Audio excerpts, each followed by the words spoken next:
Hello and welcome back to Mr. Powers Teaches Algebra.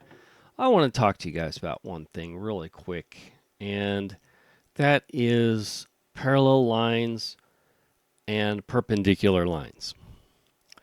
So let's say I have a line, okay? I can make a line here using, again, geogebra.org/calculator or /classic, it doesn't matter. And I'm in the graphing right here. Very good graphing calculator. Using the tools. And I can just use the line tool right here. I can click on a couple points. And then why not? Let me click on a couple other points here. And kind of try to eyeball this and try to look at this and see. We're going to go to the move tool. Let's just play around with this and see if we can make some sense of what lines are parallel, what lines are perpendicular. I think parallel is pretty straightforward, right? So let's say I have a line here and the slope is down 3 over 2.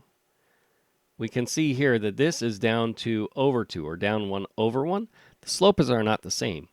Looks like it's getting bigger over here, and as we go this way, they intersect, which means they're not parallel, since parallel means they never intersect and they're in the same plane. So that's not parallel. So how could I get them to be parallel? Well, I have a point, any point here, let's say this one. Maybe if I match the same slope, 1, 2, 3, down 2. So go 1, 2, 3, down 2. Nope. And this point got stuck. Hold on, let me get the unstuck tool. There's an unstuck tool, would you believe it? Let me see here. Show hide, that's not it.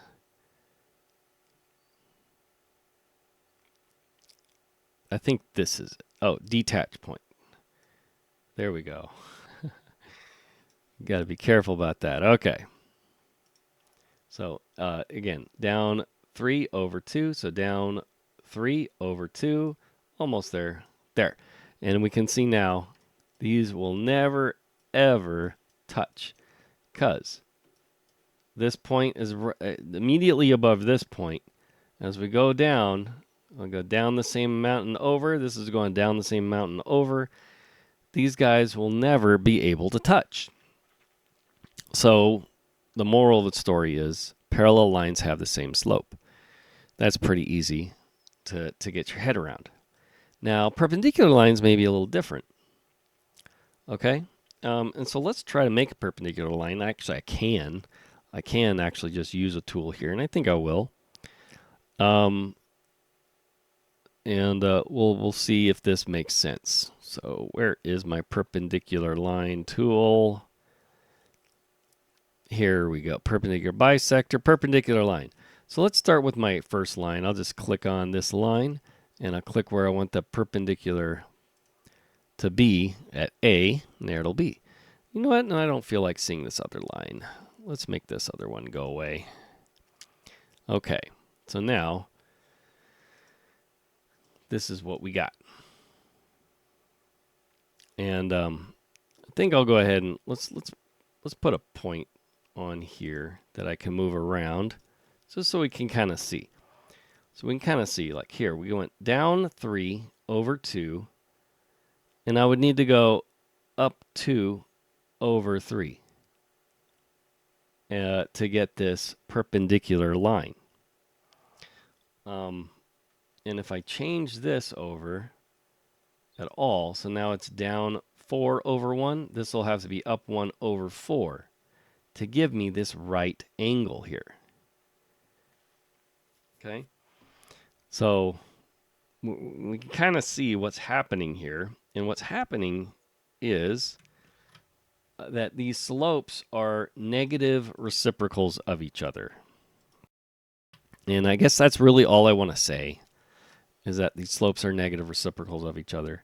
Here we go. Up 1, 1, 2, 3, 4. Up 1 over 4. So here on this one, the slope is 1 over 4. On this one, though, it's down 4, 1, 2, 3, 4, and over 1. So negative 4 is my rise, 1 is my run. So on this guy, and maybe I'll do it like this, M1, M2 on this one, it's negative 4 over 1. So you can see what happens is the slopes are flipped. And if one's positive, one will be negative. And that makes sense. If one is going up as we go left to right, and then they're perpendicular, the other one's going to have to be going down as we go left to right. And so that's how it goes. And I don't know if there's anything else I really want to mention here when it comes to this. Yeah, just as a quick investigation, just looking at the technology. Sorry, you can see that's what happens. Like, and I can mess with this line, right? And you can see it down 1 over 3, or let's make it there, down 2 over 3, up 3 over 2. And we always have that relationship there. Unless, we're like this, then 1 is 0 and 1's undefined, the slope. But otherwise, 1's negative, 1's going down, 1's going up. Always. 1's going up, 1's going down. Okay? And they are negative reciprocals for those slopes. So that's it. That's all I wanted to say. Until next time, enjoy doing math.